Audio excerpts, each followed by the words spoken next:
গাড়ি গ্যারেজে থাকলে সুরক্ষিত থাকেন, কিন্তু গাড়ি বানানো হয়েছেই রাস্তায় চালানোর জন্য। আজকে আমি আপনাদের সাথে এমন একটা জিনিস নিয়ে কথা বলবো যা আমাদের সবাইকে থামিয়ে রাখে। সেটা হচ্ছে আমাদের কমফোর্ট জোন।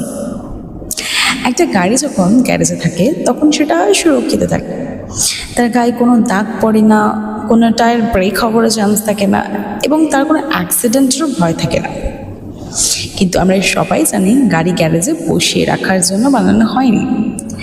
গাড়ির আসল সার্থকতা সেখানে যখন সেটা রাস্তায় নামে, ঝড় বৃষ্টি পার করে এবং অচেনা পথে পাড়িয়ে দেয়।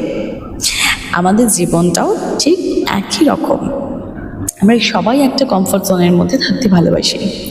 সেখানে কোনো রিস্ক নেই, কোনো ভয় নেই, এবং কোনো অপমানেরও ভয় নেই। কিন্তু একটা কথা সবসময় মনে রাখবেন, কমফোর্ট জোনে শান্তি থাকলেও সেখানে কোনো রকম কোনো গ্রোথ বা উন্নতি কোনোটাই নেই। আপনি যখন কোনো নতুন কাজ শুরু করতে ভয় পান, যখন অভ্যেস বদলাতে ভয় পান, তখন আপনি নিজেকে ওই গ্যারেজের বন্ধ গাড়ির মতো করেই রাখেন।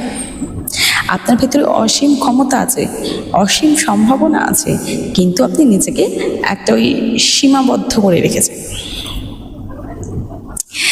জীবনে উন্নতি করতে গেলে আপনাকে রাস্তাতেই নামতে হবে, এবং রাস্তায় নামলে পথে খানা খন্দ থাকবেই। টায়ার পাংচার হবে, গাড়ি খারাপ হবে। তার মানে এটা নয় যে আপনি রাস্তা ছেড়ে আবার গ্যারেজে ব্যাক করবেন। যারা সফল হয়েছে তারা কেউ অচেনা পথ বা রিস্ককে ভয় পায়নি।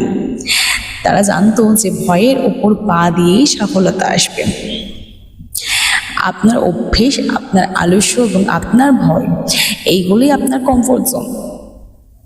আজ এগুলোকেই ভাঙতে হবে। তাই আজকে নিজেকে একটা প্রশ্ন করুন, আপনি কি সারা জীবন গ্যারেজের একটা নিরাপদ গাড়ি হয়ে থাকবেন, নাকি রাস্তায় নেমে নিজের ক্ষমতার সবচেয়ে বড় প্রমাণ দেবেন? গ্যারেজ থেকে বের হন, মিশন শুরু করুন, রিস্ক নিন এবং নিজের ভেতরের আসল ক্ষমতাটা সবাইকে দেখিয়ে দিন।